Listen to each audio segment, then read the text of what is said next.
Você já ouviu essa frase antes. O reino de Deus está dentro de vós. Mas o que isso realmente significa?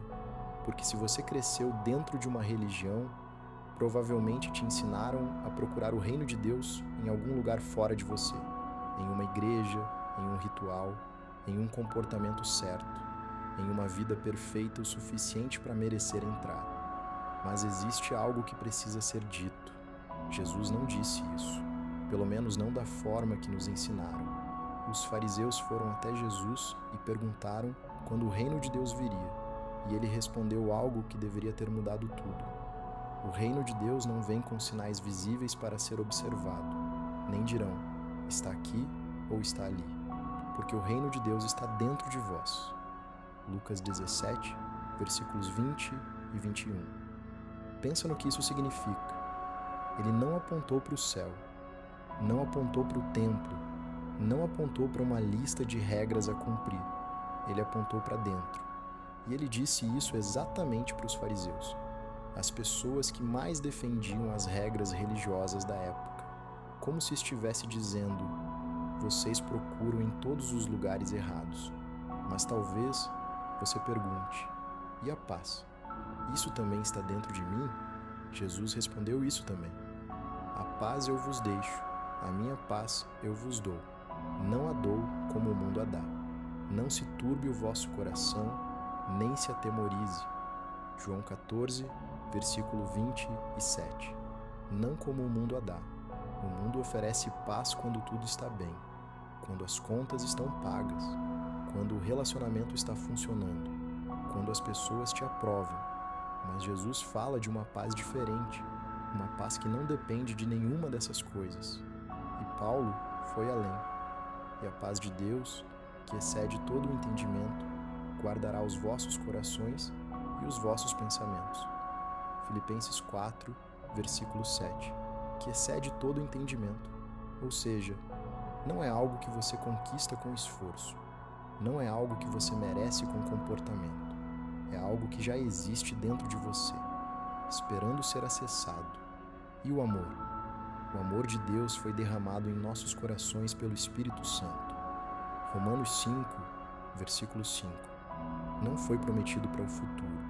Não está esperando você se tornar alguém melhor. Foi derramado. Já está lá. E o propósito?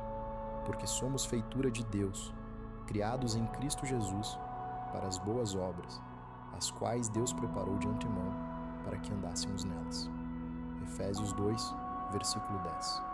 Preparadas de antemão, antes de você errar, antes de você duvidar, antes de você se sentir indigno. Então, o que Jesus estava realmente ensinando?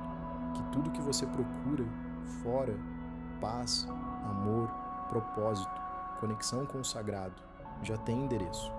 E esse endereço é dentro de você. Isso não é filosofia, não é autoajuda com versículos colados. Está escrito. E talvez a maior prisão não seja o pecado que nos ensinaram a temer, mas a crença de que somos separados daquilo que mais precisamos. E o Espírito Santo? A religião muitas vezes pregou que o Espírito é algo que vem e vai, que se afasta quando você erra, que nem todo mundo tem, que você precisa merecer para receber.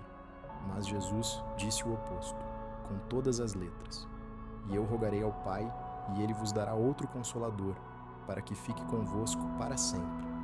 João 14, versículo 16. Para sempre. Não quando você se comportar direito. Não quando você parar de errar.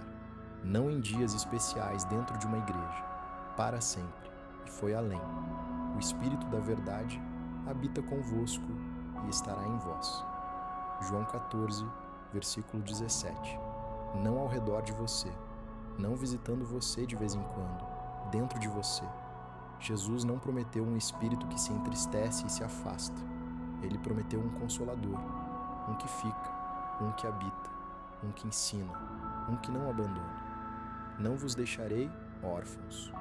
João 14, versículo 18. Talvez a maior mentira que nos contaram não tenha sido sobre o pecado. Talvez tenha sido sobre a distância, a ideia de que Deus está longe, de que o Espírito é escasso.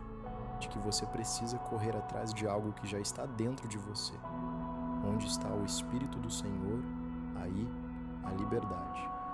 2 Coríntios 3, versículo 17. E o Espírito está em você. Isso é o Evangelho além da letra. No próximo episódio, vamos falar sobre um ensinamento que talvez seja ainda mais desafiador. Jesus disse: amar ao próximo como a si mesmo. Mas e se o problema não for amar o próximo? E se o problema for que ninguém nunca te ensinou a se amar?